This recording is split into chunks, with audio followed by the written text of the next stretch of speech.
أعمالنا من يهده الله فلا مضل له ومن يضلل فلا هادي له أشهد أن لا إله إلا الله وحده لا شريك له وأشهد أن محمدا عبده ورسوله لا نبي بعده اللهم صل وسلم وبارك على عبدك ونبيك محمد وعلى آله وصحبه ومن اهتدى بهديه إلى يوم القيامة قال الله جل وعلا يا أيها الذين آمنوا اتقوا الله حق تقاته ولا تموتن إلا وأنتم مسلمون يا أيها الناس اتقوا ربكم الذي خلقكم من نفس واحدة وخلق منها زوجها وبث منهما رجالا كثيرا ونساء واتقوا الله الذي تساءلون به والأرحام إن الله كان عليكم رقيبا يا أيها الذين آمنوا اتقوا الله وقولوا قولا سديدا يصلح لكم أعمالكم ويغفر لكم ذنوبكم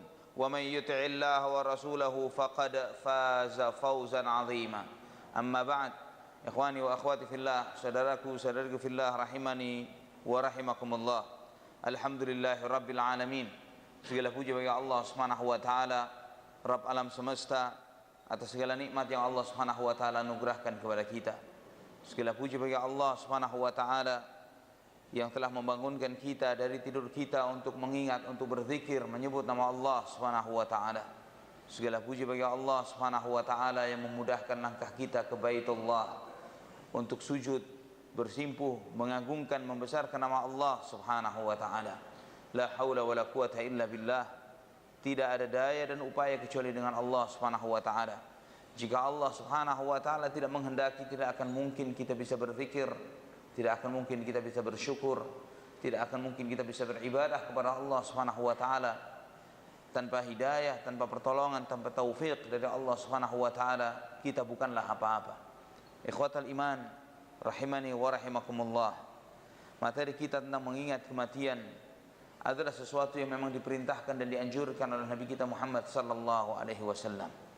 Kita di dalam hidup, di kehidupan dunia ini yang penuh dengan fitnah, yang penuh dengan cobaan, yang di saat yang bersamaan hati kita yang mudah terbolak-balik, hati kita yang mudah terwarnai, yang mudah tergoda, kita membutuhkan sesuatu yang membuat kita selalu istiqamah, yang selalu mendorong kita agar bisa selalu di atas jalan Allah Subhanahu wa taala, agar selalu mengikuti syariat Allah Subhanahu wa taala, meniti jejak sunnah Nabi kita Muhammad sallallahu alaihi wasallam.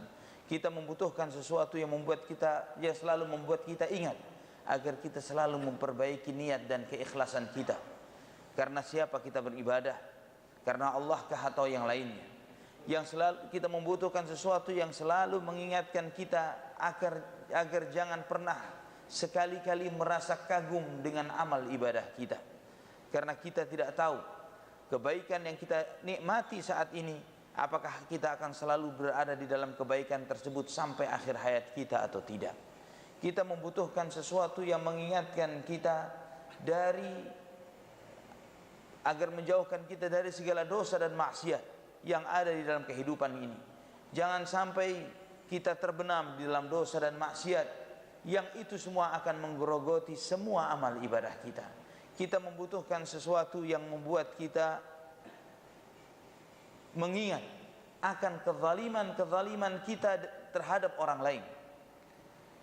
Terkadang manusia dia merasa ketika dia baik dengan Allah Subhanahu wa taala, dia lupa bahwa di situ ada tanggung jawab lain yang harus dia tunaikan kepada sesama hamba, kepada istrinya, kepada anak-anaknya, kepada tetangga, kepada sesama saudaranya, sesama muslim, kepada kedua orang tuanya. Dan ini semuanya akan sangat berdampak, sangat berpengaruh terhadap ibadahnya. Ikhwatal iman rahimani wa rahimakumullah. Di antara hal yang akan membuat seorang hamba untuk selalu istiqamah, membuat kita selalu istiqamah di atas jalan Allah Subhanahu wa taala adalah dengan banyak mengingat kematian, dengan banyak mengingat mati. Jika manusia tidak sadar bahwa dia akan meninggal dunia, akan mati, akan menghadap Allah Subhanahu wa taala, maka dia akan melampaui batas, dia akan zalim, dia akan lupa daratan. Maka di dalam ayat-ayat tadi yang dibacakan, qul ya ayyuhalladzina hadu, In za'amtum annakum awliya'u lillahi min dunin nasi fatamannawul mauta in kuntum sadiqin.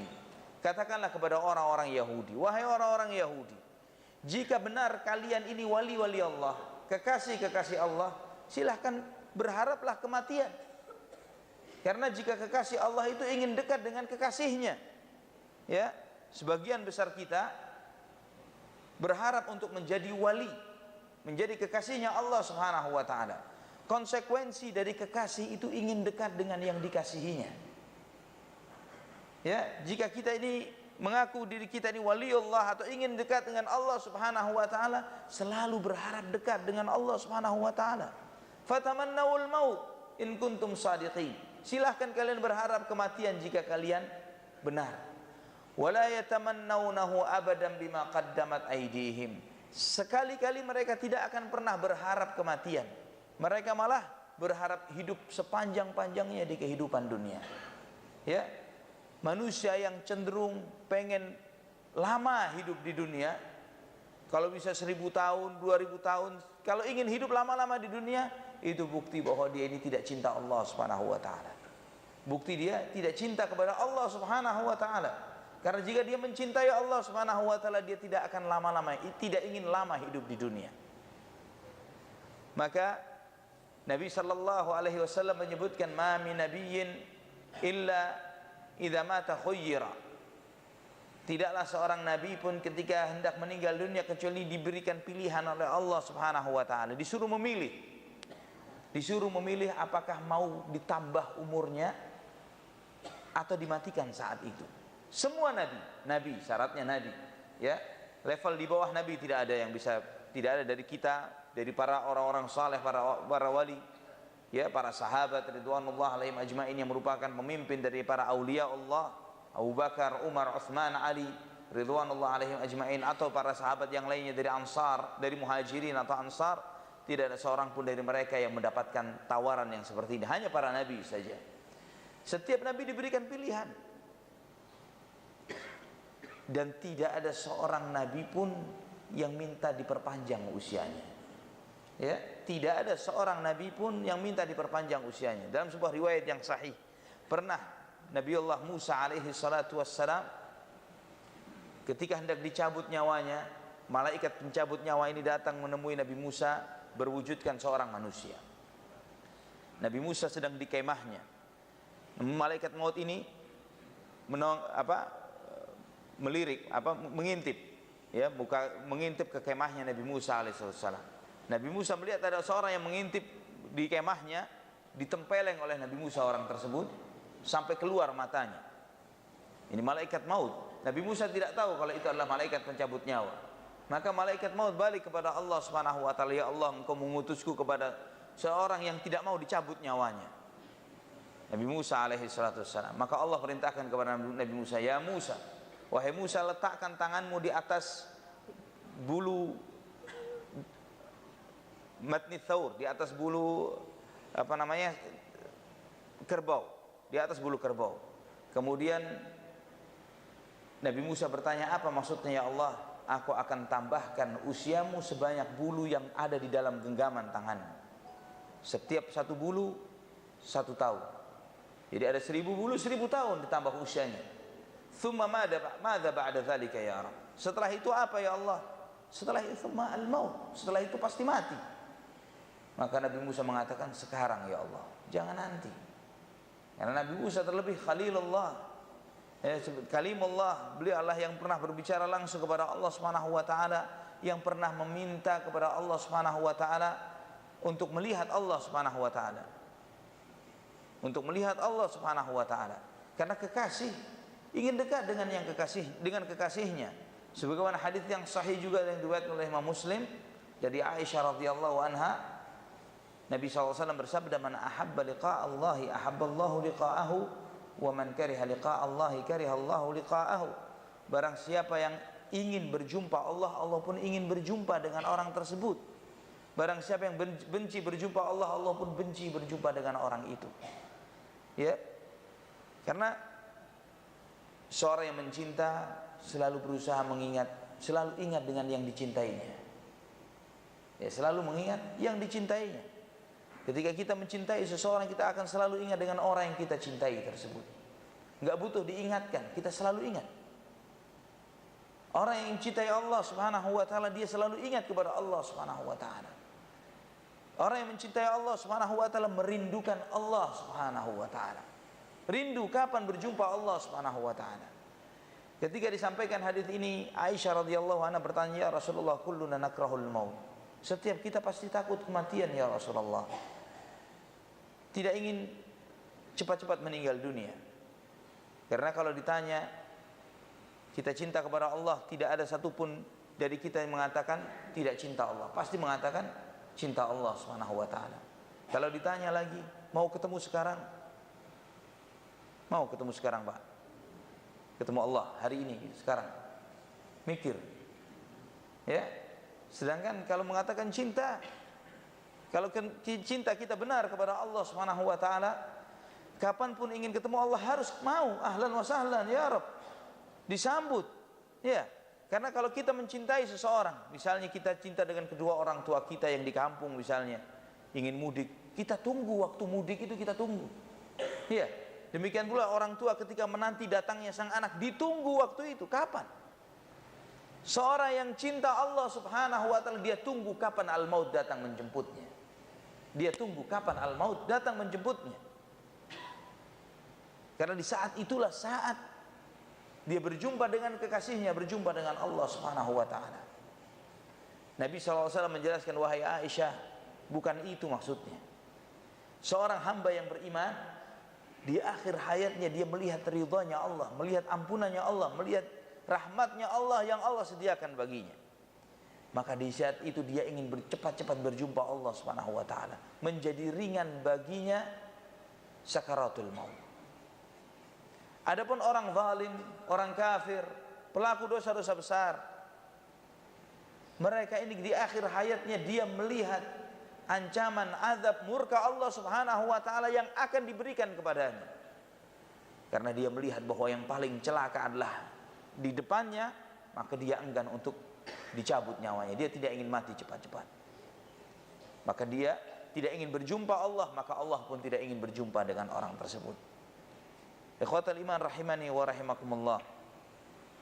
Orang-orang Yahudi mencintai kehidupan dunia. Maka mereka ingin hidup selama-lamanya di dunia, ingin memiliki kekuasaan sebesar-besarnya di dunia. Maka mereka tidak akan pernah menginginkan kematian. Wala yatamannawnahu abadan bima qaddamat aydihim wallahu alimun bizzalimin. Dan Allah Maha mengetahui orang-orang yang zalim. Demikian pula manusia siapapun dia, apakah dia muslim atau yang lainnya, yang dia tenggelam di dalam kehidupan dunia dengan segala syahwatnya, segala kenikmatannya, ketika dia sibuk memakmurkan dunia, dia akan lupa dengan akhirat. Ketika dia sibuk memakmurkan apa yang di atas tanah, dia akan lupa bagaimana kehidupan dia di bawah tanah. Ya, dan dia akan enggan meninggalkan apa yang dia makmurkan.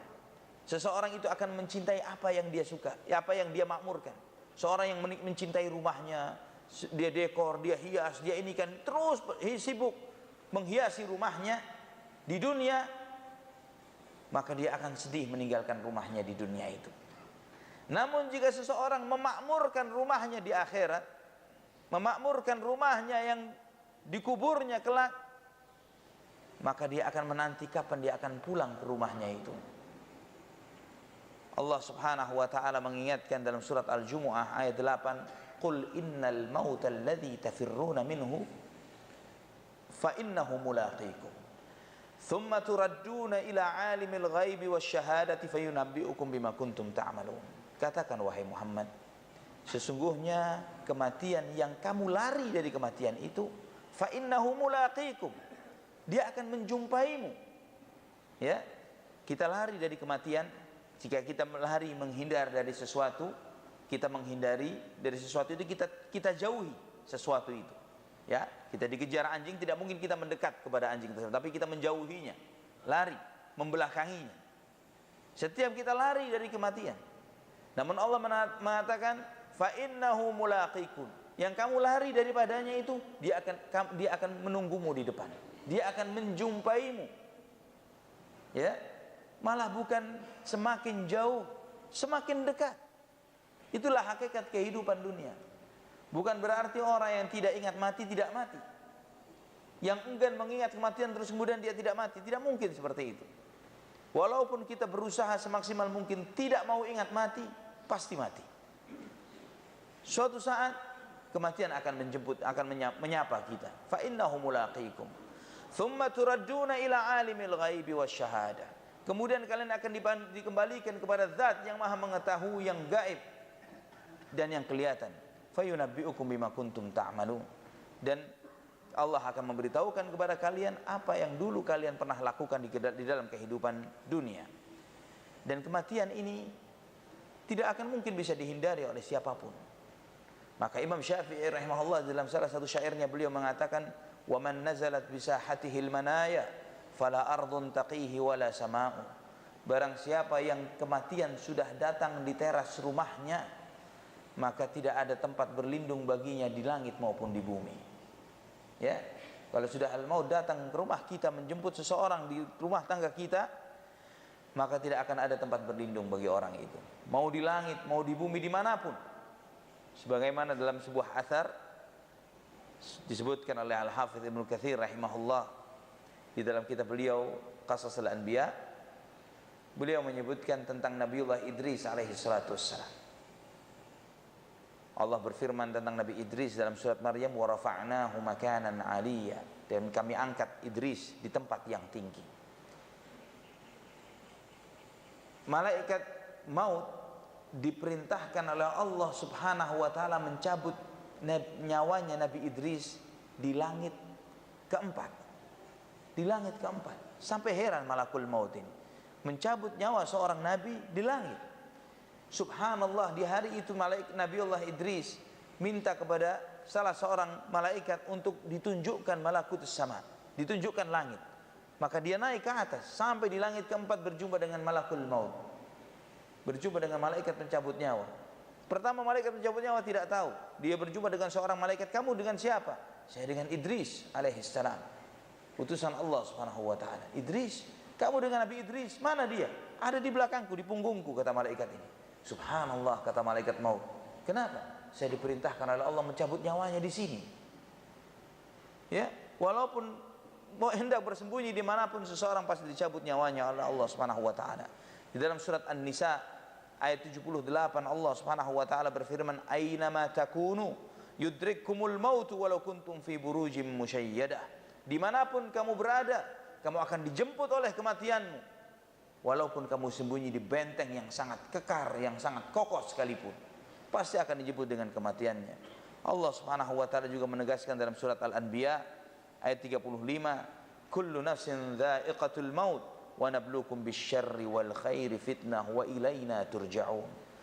Setiap jiwa pasti akan merasakan kematian, dan kami menguji kalian dengan keburukan dan kebaikan sebagai cobaan dan ujian. Wa ilaina turja'un, dan kepada kamilah kalian akan dikembalikan. Allah tegaskan dalam ayat ini bahwa baik buruk yang ada di dalam kehidupan dunia adalah bentuk ujian. Bentuk ujian. Maka ikhwatal iman rahimani wa rahimakumullah, Allah Subhanahu wa taala menegaskan wa ilaina turja'un, kepada kamilah kalian akan dikembalikan untuk dihisab oleh Allah. Artinya bahwa kebaikan yang kita rasakan di kehidupan dunia bukanlah imbalan. Jangan merasa, "Oh alhamdulillah saya layak diberikan anugerah kekayaan, kesehatan, fisik yang baik dan yang lain sebagainya karena saya memang orang saleh." Bukan seperti itu. Ya, Allah Subhanahu wa taala tidak menjadikan dunia sebagai indikasi orang itu diberikan kebaikan karena orang itu saleh. Bukan. Imbalan itu di akhirat, bukan di dunia. Maka Allah menegaskan, "Wa nabluukum bisyarri wal khairi fitnah."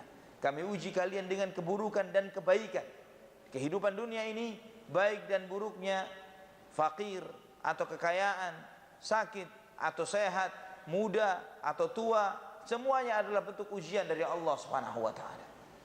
Ujian dari Allah Subhanahu wa taala. Dan orang yang bijak, orang yang mengenal Allah Subhanahu wa taala selalu mengingat kematian. Karena Nabi SAW mengingatkan, "Aktsiru dzikra hadzimil ladzat." Perbanyaklah mengingat yang menghancurkan segala kenikmatan, yaitu al-maut. "Fa innahu ma dzakarahu fi dhiqin illa wassa'ahu wa ma dzakarahu fi si'atin illa dayyaqahu. Seorang yang banyak mengingat kematian, ketika dia mengingat kematian itu di saat dia lagi susah hidupnya di kehidupan dunia, lagi merasakan menderita dalam kehidupan dunia, maka akan melapangkan dadanya. Karena tidak ada penderitaan yang lebih berat dari kehidupan dunia melebihi dicabutnya nyawa kita. Segala penderitaan kita di kehidupan dunia saat ini, kekurangan harta, kekurangan kesehatan, apapun yang kita alami di kehidupan dunia, tidak akan lebih dahsyat ketika melebihi kita menghadapi malakul maut. Melebihi ruh kita dicabut oleh Allah Subhanahu wa taala. Melebihi kita harus berhadapan langsung dengan amal perbuatan kita baik dan buruknya. Tidak ada yang lebih dahsyat dari itu. Fa innahu ma dzakarahu fi dhiqin illa wasa'ahu. Ketika dia sedang susah, mengingat kematian akan lebih lapang hidupnya. Wa ma dzakarahu fi si'atin illa dhayyaqahu. Dan ketika dia sedang lapang, di puncak kenikmatannya, di puncak kejayaannya, maka akan membuat dia tidak lupa daratan. Dia ingat bahwa kekayaan dia, jabatan yang dia miliki, apapun yang dia punya di kehidupan dunia ini sementara, titipan yang suatu saat akan diambil oleh Allah Subhanahu wa taala. Entah dia meninggalkan kita terlebih dahulu atau kita yang meninggalkannya terlebih dahulu. Al-Imam Ibnu Majah meriwayatkan sebuah hadis dari Abdullah Ibnu Umar radhiyallahu anhuma, ada seorang dari sahabat Ansar mendatangi Nabi, mengucapkan salam kepada beliau dan bertanya, "Ya Rasulullah, ayyul mu'minina afdal?" Ya Rasulullah, mukmin yang bagaimanakah yang terbaik? Mukmin siapakah yang terbaik? Nabi sallallahu alaihi wasallam menjawab, "Ahsanuhum khuluqa." Yang akhlaknya terbaik adalah mukmin yang terbaik. Dalam hadis yang lain, akmalul mu'minina imanan ahsanuhum khuluqa. Mukmin yang sempurna imannya, yang paling sempurna imannya adalah yang terbaik akhlaknya. Subhanallah. Jadi jika kita jika menginginkan kesempurnaan iman, perbaiki perilaku kita kepada sesama manusia. Sangat berdampak dengan keimanan. Bukan berarti orang yang sudah dekat dengan Allah Subhanahu wa taala, ahli ibadah, kemudian dia tidak kenal orang, tidak mengucapkan salam, tidak suka tersenyum kepada sesama manusia, tidak terbuka dirinya dengan orang lain. Nabi mengatakan, akmalul mu'minina imanan ahsanuhum khuluqa. Orang mukmin yang paling sempurna imannya, yang terbaik akhlaknya. Wa khiyarukum khiyarukum linisaihim. Dan yang terbaik di antara kalian adalah yang terbaik terhadap istrinya. Karena kebaikan seseorang kepada istrinya ini tidak bisa dimanipulasi, tidak bisa dibohongi. Kalau kita baik dengan sesama manusia di majelis taklim seperti ini, satu dengan lain yang mengenalnya pasti orang baik, Masya Allah. Tapi yang paling tahu aslinya kita, istri kita. Ya, kita keluar rumah mungkin pakai topeng kita, kelihatan orang baik, Masya Allah. Namun keluarga kita yang paling tahu asli kita, benar tidaknya, baik tidaknya, yang paling tahu. Khiyarukum khiyarukum linisaihim. Yang terbaik di antara kalian adalah yang terbaik terhadap istrinya. Dalam hadis ini disebutkan Nabi SAW mengatakan, mukmin yang terbaik adalah yang paling baik akhlaknya. Kemudian ditanya lagi, fa ayyul mu'minina aqyas? Mukmin yang bagaimanakah yang paling bijak ya Rasulullah? Nabi SAW menjawab, aktsaruhum lil mauti dzikra wa ahsanuhum lima ba'dahu isti'dada. Ulaikal aqyas. Nabi SAW mengatakan, mukmin yang paling bijak adalah yang paling banyak mengingat kematian dan paling baik menyiapkan untuk kematiannya. Paling banyak ingat mati dan paling baik di dalam menyiapkan kematiannya. Wa ahsanuhum lima ba'dahu isti'dada. Ulaikal aqyas. Mereka lah orang-orang yang bijak. Sebagian orang-orang saleh, mereka kalau sudah tumbuh uban, apalagi sudah mulai punya cucu, ya, kalau sudah punya cucu, artinya sudah ada generasi yang menggantikan generasi kita. Maka nasihat sebagian orang soleh, kalau anakmu sudah punya anak, belilah kain kafan. Siapkan kain kafanmu, karena sudah ada generasi penggantimu, nggak bakal lama-lama lagi kita. Jangan pernah mimpi ntar saya mau mantu cucu saya, mau mantu cicit. Kapan? Nggak mati-mati, nggak mungkin. Siapkan kain kafanmu, sediakan. Untuk apa? Kita harus ingat, sering lihat sebagaimana Harun al-Rashid rahimahullah, beliau di akhir hayatnya beliau minta tolong ambilkan kain kafan saya. Dia lihat kain kafan ini, dari sejumlah baju-bajunya yang mewah sebagai seorang khalifah, ternyata ini yang akan saya pakai. Ya, dari sejumlah wewangian yang mungkin kita merek ini, merek itu dan lain sebagainya, dengan harga sekian, ternyata khas. Ya, dengan kapur barusnya, itu yang akan kita pakai. Ya, dari rumah yang mungkin kita hayalkan, kita berharap bakal lama-lama tinggal di rumah itu. Tempat tidur kita yang empuk, yang Masya Allah kita nikmatin. Ya, rumah kita, kamar kita yang dingin, yang terang benderang, nanti akan digantikan dengan liang lahat 2x1, gelap gulita, alasnya tanah. Teman hidup kita, istri atau suami kita, akan digantikan dengan belatung, digantikan dengan cacing tanah, yang akan menjadi pendamping, yang akan menghabiskan jasad kita. Itu yang menggantikan semua hakikat kehidupan dunia. Jika banyak mengingat kematian, dia akan banyak mengingat, mempersiapkan diri terhadap apa yang akan terjadi sesudahnya. Harun al-Rashid ketika melihat itu, beliau mengatakan, ma aghna anni maliyah, halaka anni sultaniyah. Hartaku tidak ada artinya bagi diriku, kekuasaanku membinasakan aku. Dia membacakan firman Allah dalam surat Al-Haqqah tersebut. Ikhwatal iman rahimani wa rahimakumullah. Al-Imam Al-Hasan Al-Basri rahimahullah, beliau mengatakan, faddahal mautud dunya falam yatruk lidhi lubbin fiha faraha, bahwa kematian itu telah membongkar aibnya dunia. Kematian membongkar aibnya dunia. Seseorang yang memiliki hati tidak akan bahagia dengan kehidupan dunia jika dia mengingat kematian. Wa ma alzama 'abdun qalbahu dzikral mauti illa sagharat dunya 'alaihi wa hana 'alaihi jami'u ma fiha. Dan tidaklah seorang hamba hatinya banyak mengingat kematian kecuali dunia akan menjadi kecil di matanya. Dunia ini akan kecil di mata orang yang banyak mengingat kematian, dan semua yang ada di dunia ini jadi remeh baginya. Seorang tergila-gila dengan dunia karena dia tidak mengingat bahwa dia akan meninggal dunia. Dia perjuangkan segala sesuatu yang dimiliki untuk mengejar jabatan misalnya. Dia kira bahwa jabatan itu adalah tujuannya. Dia lupa bahwa jabatan ini diibaratkan oleh, dalam ibarat pepatah Arab dikatakan bahwa jabatan itu seperti kursi halak, kursinya tukang cukur. Ya, kalau kita lagi dipotong rambut kita, duduk di kursi tukang cukur enak mungkin ya.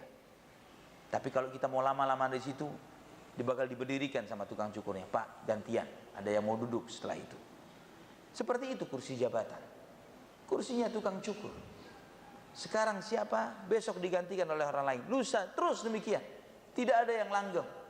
Fir'aun yang paling zalim, yang paling kuasa seperti itu pun mati, digantikan, dihancurkan kekuasaannya oleh Allah Subhanahu wa taala. Dan itu pelajaran bagi kita. Ikhwatal iman rahimani wa rahimakumullah. Umar bin Abdul Aziz rahimahullah, beliau mengatakan, idza ghafala qalbi an dzikril mauti sa'atan fasad. Jika sebentar saja hatiku lupa dari mengingat kematian, pasti akan rusak. Dan seorang yang banyak mengingat kematian akan dianugerahi oleh Allah 3 hal. Orang yang banyak ingat mati akan dianugerahi oleh Allah 3 perkara. Yang pertama, ta'jilut taubah. Orang yang banyak mengingat mati akan diberikan oleh Allah 1, ta'jilut taubah, bergegas untuk bertaubat kepada Allah. Mudah bertaubat ketika berbuat salah. Karena manusia ini tempatnya berbuat salah. Bukan berarti orang bertakwa itu tidak berbuat dosa. Orang bertakwa pasti berbuat dosa. Karena Nabi mengatakan kullu bani Adam khata'. Setiap anak Adam pasti berbuat salah. wa khairul khatta'in at-tawwabun. Dan sebaik-baik orang yang berbuat salah adalah yang bertaubat kepada Allah Subhanahu wa taala. Maka orang yang banyak ingat mati, dia bergegas bertaubat. Mungkin sekali waktu kita tidak sengaja berkata kasar kepada seseorang, ya, kita ingat, astagfirullah, bagaimana kalau beliau nanti akan menuntut saya di hadapan Allah Subhanahu wa taala. Kita minta maaf kepada yang bersangkutan, bertaubat kepada Allah Subhanahu wa taala. Ketika kita berbuat zalim kepada seseorang, kita bergegas memohon maafnya dan meminta ridhanya. Bergegas bertaubat, ta'jilut taubah. Wa qana'atul qalb. Yang pertama diberikan kemudahan untuk bergegas bertaubat, yang kedua hati yang qanaah. Hati yang merasa cukup dengan apa yang telah Allah berikan kepadanya. Hati yang qanaah itu hatinya orang kaya. Ya, orang kaya itu bukan dari apa yang dia punya, tapi dari hatinya. Laisal ghina, kata Nabi sallallahu alaihi wasallam, laisal ghina bi kathratil 'arab, innamal ghina ghinan nafs. Bukanlah kekayaan itu banyak harta, tapi kaya itu ada yang dalam dada seseorang. Orang punya banyak segala sesuatu, namun hatinya seperti neraka jahanam. Apakah ada tambahan lagi? Tidak. Ya, tidak merasa cukup dengan apa yang Allah berikan kepadanya, malah selalu ingin dengan apa yang Allah berikan kepada orang lain. Ya, merasa kurang, ingin mengambilkan hak orang, mengambil hak ini dan terus sebagainya. Walaupun banyak hartanya, dia adalah orang fakir. Namun orang kaya cukup hatinya dengan apa yang telah Allah berikan kepadanya. Maka hatinya tidak terpaut dengan ada orang kaya merasa beda posisinya, ada orang memiliki jabatan merasa lain, suka dekat dengan pejabat, dekat dengan orang kaya. Kalau namanya disebut oleh orang-orang tersebut, merasa bangga, merasa besar hatinya. Hatinya orang fakir, hatinya orang kaya, suka disebut namanya oleh Allah Subhanahu wa taala. Yang diharapkan adalah disebut Allah, bukan disebut oleh manusia. Hatinya terpaut kepada Allah Subhanahu wa taala. Tidak mudah lisannya mengucapkan kebutuhannya dalam kehidupan dunia kepada sesama manusia. Namun dia akan minta kepada Allah Subhanahu wa taala. Dia tahu bahwa dia hambanya Allah yang maha kaya, dan maka dia mintanya hanya kepada Allah saja, bukan kepada manusia. Qana'atul qalb, hati yang qana'ah. Dan orang yang hatinya qana'ah, idza ma kunta dza qalbin qanu'in fa anta wa malikud dunya sawa'u. Jika kamu memiliki hati yang qana'ah, kamu dan rajanya dunia ini sama. Kamu dan rajanya dunia sama. Dan yang ketiga, nasyatul ibadah, rajin di dalam beribadah, giat di dalam beribadah. Seorang yang banyak mengingat mati akan memudahkan dia di dalam melangkahkan dirinya untuk beribadah kepada Allah. Ketika kita bangun di tengah malam misalnya, pasti ada pertarungan, ya, hanya ke kamar kecil, buang air kecil, kemudian tidur lagi, atau ambil air wudhu ibadah. Ya, yang memudahkan kita untuk rajin beribadah, banyak ingat mati. Kita sadar bahwa sujud kita, zikir kita di waktu malam, nanti kita akan lihat hasilnya. Kita akan mensyukurinya. Istighfar kita di waktu malam yang dikabulkan oleh Allah Subhanallah, itu akan jauh lebih baik daripada dunia dan seisinya. Ketika kita mengucapkan astaghfirullahalazim, alladzi la ilaha illa huwal hayyul qayyum wa atubu ilaih, di waktu sujud kita, di waktu tahajud, dan ternyata Allah mengabulkan istighfar kita. Ya, aku memohon ampun kepadamu ya Allah. Allah mengabulkan hal itu. Kita akan syukuri daripada dunia dan seisinya. Sujud kita yang dikabulkan oleh Allah Subhanahu wa taala, itu akan kita syukuri ketika kita kembali kepada Allah Subhanahu wa taala. Dengan mengingat kematian, akan rajin kita, giat kita beribadah kepada Allah. Yang kita tahu, satu huruf dari Al-Quran yang kita baca diberikan 10 kebaikan oleh Allah Subhanahu wa taala. Ini tidak akan bernilai kecuali oleh orang-orang yang selalu ingat mati. Salat berjamaah 1 dibandingkan 27 tidak akan bernilai kecuali bagi mereka yang mengingat kematian. Kalau mereka jiwanya dunia, sama baginya antara salat di rumah atau salat di masjid.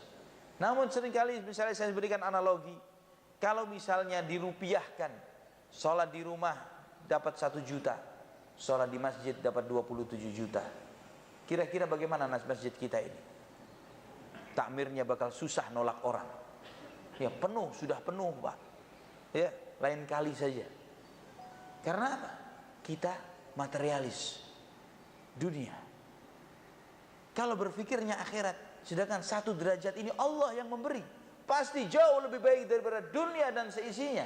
Karena dunia ini tidak bernilai di mata Allah Subhanahu wa taala. Karena itu Allah berikan dunia kepada mukmin dan kafir. Bahkan kafir bisa jadi diberikan lebih banyak. Dan sebaliknya ikhwatal iman, seseorang yang suka melupakan kematian akan dihukum oleh Allah dengan 3 perkara. Orang yang melupakan kematian akan dihukum dengan 3 hal. Taswifut taubah. Yang pertama, menunda-nunda taubat. Ya. Karena dia melupakan kematian. Ketika diingatkan, segeralah bertaubat kepada Allah Subhanahu wa taala, dia mengatakan, kan saya masih muda. Saya masih bujang, belum menikah. Nanti saja dulu, kalau saya sudah menikah baru saya bertaubat. Ntar kalau sudah pensiun saya mau taubat. Terus ditunda-tunda. Akibat apa? Akibat dia melupakan kematian. Dia kira bahwa mati itu menjemput seseorang kalau orangnya sudah pensiun, kalau sudah urusannya semua selesai. Dia lupa bahwa kematian itu akan menjemput siapa saja sesuai dengan ketetapan Allah Subhanahu wa taala. Mau bayi sekalipun malaikat maut tidak akan pakai perasaan tidak tega, enggak ada. Ketika malakul maut diutus oleh Allah Subhanahu wa taala mencabut ruhnya bayi sekalipun, dia akan cabut ruh bayi itu. Tidak ada kata kasihan bagi kematian. Kasihan ya Allah, utangnya belum terbayar, kasihan dia belum nikah, kasihan dia begini, enggak ada seperti itu. Malakul maut akan mencabut nyawa seseorang sesuai dengan ketetapan Allah Subhanahu wa taala. Kemudian yang kedua, hatinya tidak pernah merasa cukup dengan apa yang Allah berikan kepadanya. Orang yang lupa akan kematian, hatinya selalu merasa fakir. Tidak pernah merasa cukup, mengeluh terus. Diberi banyak oleh Allah namun hatinya masih mengeluh. Ya, ditimpa sedikit cobaan, dia merasa, ya Allah, kok saya yang kena cobaan ini? Apa salah saya ya Allah? Bukankah ini, bukankah itu, bukankah dan lain sebagainya. Ya, ada sebuah nasihat orang saleh yang pernah mengingatkan, ada seorang mengeluh kepada dirinya tentang masalah-masalah dunia. Kenapa Syekh, saya ini kan sudah jaga sholat saya tidak begini. Kenapa kok saya yang ditimpa cobaan ini? Syekh itu bertanya, berapa untuk menyelesaikan masalah-masalahmu? 1 M cukup nggak 1 miliar? Oh ya, masih ada kembaliannya Syekh kalau 1 miliar. Hutang saya cuma sekian ratus juta. Kalau dikasih oleh Allah Subhanahu wa taala 1 miliar namun matamu diambil, mau nggak? 1 M dikasih tapi diambil penglihatan, jadi buta, mau? Ya nggak mau. Tambah lagi bonus oleh Allah 1 miliar lagi tapi dibuat tuli, nggak bisa dengar, mau? 2 M buta tapi kompensasinya buta tuli. Tambah lagi 1 miliar oleh Allah plus bisu lagi, diambil kemampuan untuk berbicara. Tambah lagi 1 miliar dibuat tangan kita lumpuh. Tambah lagi 1 miliar dibuat kaki kita lumpuh. 5 M. Ada yang mau 5 miliar Pak? Bu? Iya. Tapi nikmat ini dia cabut oleh Allah Subhanahu wa taala. Orang itu, saya nggak mau. Kata Syekh ini, sekarang ini minimum kamu punya hutang 5 M kepada Allah. Minimum hutang kamu 5 miliar. Kok masih ngeluh terhadap hal-hal yang sederhana? Penderitaan ini, sakit itu, yang kita kalau dibandingkan dengan syukur kita nggak ada artinya syukur kita. Hati kita yang diberikan, diciptakan oleh Allah untuk ingat Allah, lebih sering lalai dari mengingat Allah ketimbang mengingat Allah Subhanahu wa taala. Namun kok masih mengeluh dengan apa yang sedikit cobaan yang Allah Subhanahu wa taala berikan kepada kita. Yang kedua, orang yang suka melupakan kematian akan dicoba oleh Allah, dihukum oleh Allah dengan tidak pernah cukup hatinya dengan nikmat yang Allah berikan kepadanya. Dan yang ketiga, dia malas dalam beribadah. Malas dalam beribadah kepada Allah. Karena apa? Karena dia menganggap bahwa kehidupan itulah kehidupan dunia. Ya, kenikmatan itulah kenikmatan dunia. Dia berharap yang cash, yang tunai saja. Akhirat enggak jelas. Ya, akhirat itu nanti, enggak tahu kita. Yang ada kenyataan sekarang, berbuat ini dapat bayaran sekian, ini dapat bayaran sekian dan sebagainya. Namun kalau dengan orang mengingat kematian, dia tahu bahwa kehidupan abadi adalah kehidupan setelah kematian kita. Ikhwatal iman rahimani wa rahimakumullah. Dan kemautan itu ada sakaratnya. Kematian itu ada sekaratnya. Yang dikatakan sakaratul maut dari kata sakar. Sakar itu artinya memabukkan. Orang itu ya, kalau mabuk akalnya tertutupi. Demikian pula ke orang yang sakaratul maut, akalnya tertutupi. Dengan apa? Dengan sakitnya dicabutnya nyawa seseorang. Seseorang yang kesakitan, akalnya akan kalah dengan rasa sakitnya. Ingin tahu rasanya, sedikit saja coba, ya. Kalau ingin cabut gigi ke dokter, bilang sama dokternya, dok, nggak usah pakai dibius. Ya, gimana rasanya? Hah? Itu seseorang yang merasa sakit yang luar biasa sehingga logikanya hilang. Kalau di hatinya penuh dengan cacian, umpatan, dia akan ngumpat terus di sana. Ya, walaupun ditalqinin la ilaha illallah, umpatan yang keluar, celaan. Kalau yang ada di hatinya kata-kata porno, cabul, kotor, itu yang akan keluar. Hatinya yang akan menguasai. Namun kalau iman, banyak berzikir kepada Allah, mengingat Allah, maka ketika jangankan ditalqinin, dia akan selalu mengingat la ilaha illallah, la ilaha illallah, subhanallah. Semakin dia melihat malakul maut, melihat ini, semakin bertasbih, bertahmid kepada Allah Subhanahu wa taala. Itu diistilahkan sakaratul maut. Dan Nabi mengatakan, dan Allah menegaskan, wajahat sakratul maut bil haqq. Kematian, sakratul maut itu datang dengan kebenaran, pasti. Ada yang berat sakratul mautnya, ada yang ringan. Ada yang diringankan seringan-ringannya seperti para syuhada. Ya, orang-orang yang mati syahid di medan perang, dihilangkan rasa sakitnya dari sakaratul maut. Nabi SAW menegaskan, kafa bibariqatis suyufi ala ra'sihi fitnah. Cukuplah kilatan pedang dalam zaman sekarang, desingan peluru sebagai bentuk ujian bagi orang-orang yang sakaratul, orang-orang yang syahid di medan jihad.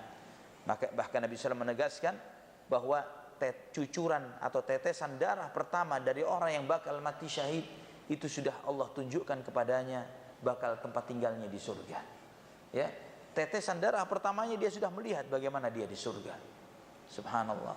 Dan juga sebagian orang-orang saleh terkadang Allah memberatkan sakaratul mautnya untuk meringankan bebannya di kehidupan akhirat. Ya, dan untuk mengangkat martabatnya. Ya, Allah Subhanahu wa taala, innallaha idza ahabba 'abdan ibtalah. Allah jika ingin menguji seorang hamba, Allah tambahkan cobaan ujiannya. Maka sampai Umar bin Abdul Aziz pernah berdoa, ya Allah beratkan matiku. Sakaratul mautnya minta diberatkan. Supaya apa? Supaya diangkat derajatnya di sisi Allah Subhanahu wa taala dan dihapuskan dosa-dosanya. Maka kita membaca di dalam sirah bagaimana Nabi kita Muhammad sallallahu alaihi wasallam asyraful khalq, manusia yang paling mulia, kekasih Allah Subhanahu wa taala, beliau pun mendapatkan cobaan sakaratul maut yang berat.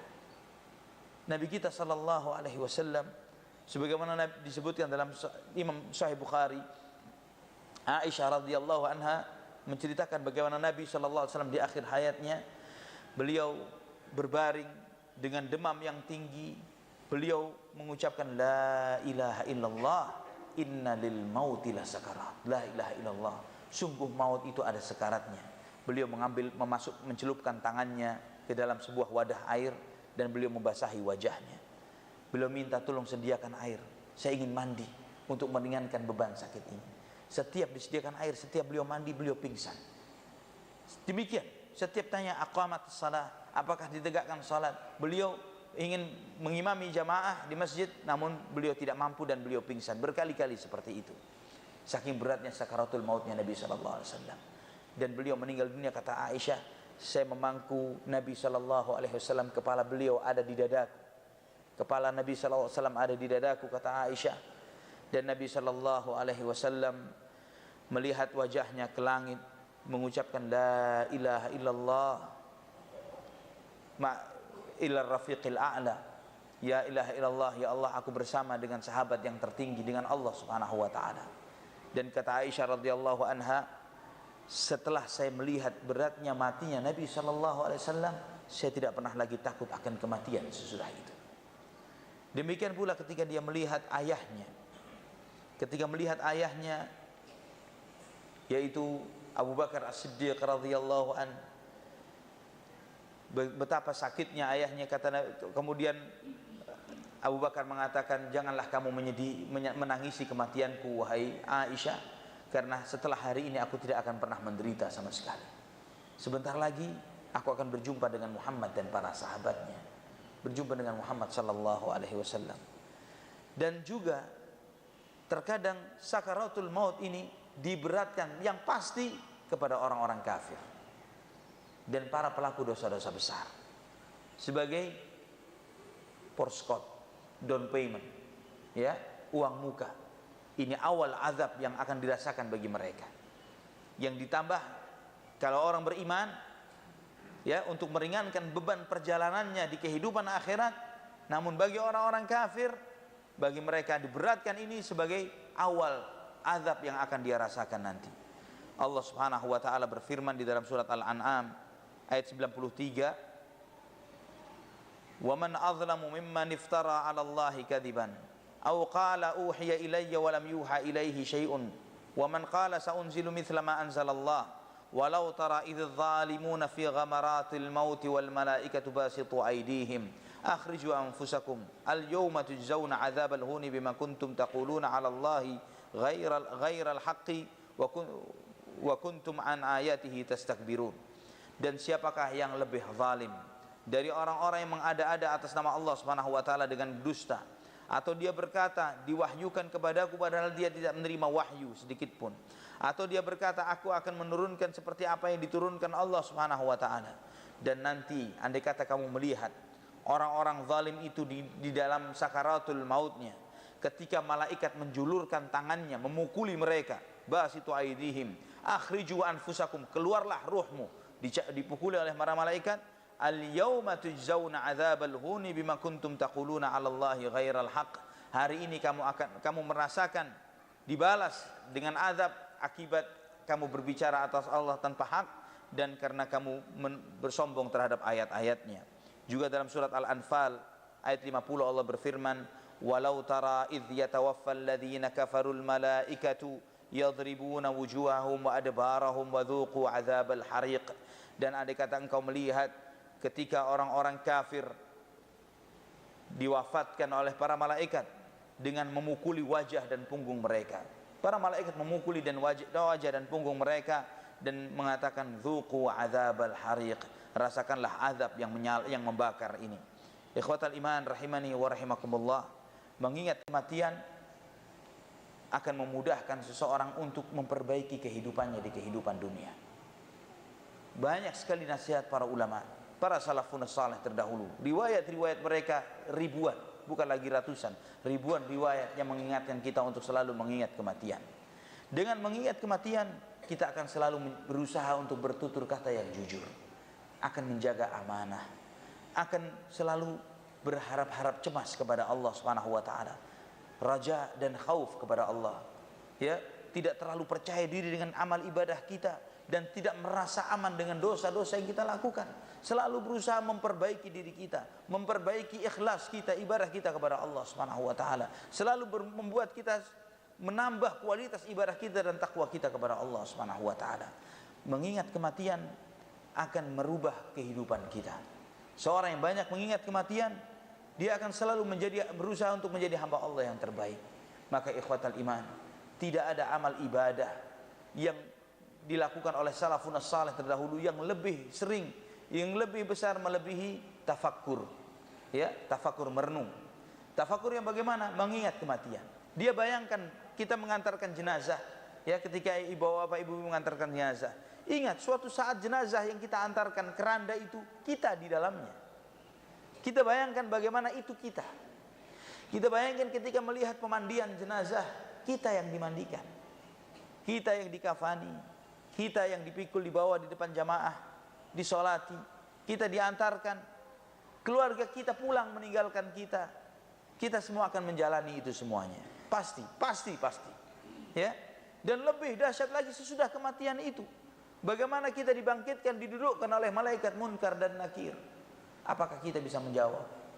Bagaimana kehidupan itu? Bagaimana malam pertama kita di kubur kita? Bagaimana nanti ketika ditiupnya sangkakala kita dibangkitkan? Bagaimana kita di yaumul mahsyar? Ini tafakurnya salafun saleh. Bagaimana orang-orang terdahulu mereka memikirkan hal-hal besar yang pasti dihadapi. Bukan menghayalkan bagaimana kalau kaya di dunia, bagaimana kalau begini, bagaimana kalau begitu. Yang semuanya mungkin iya, mungkin tidak. Tapi kehidupan akhirat pasti terjadi. Maka hendaklah kita menjadi hamba-hamba Allah, orang-orang yang bijak, orang-orang yang memiliki hati yang besar, yang selalu mengingat kematian. Dengan mengingat kematian, insya Allah kita akan menjadi hamba Allah yang semakin baik. Ini ikhwatal iman yang bisa saya sampaikan. Biasanya ada soal jawab atau tidak? Ada. Nah, sebelum saya tutup silahkan jika ada yang mau bertanya. Ahlan wa sahlan.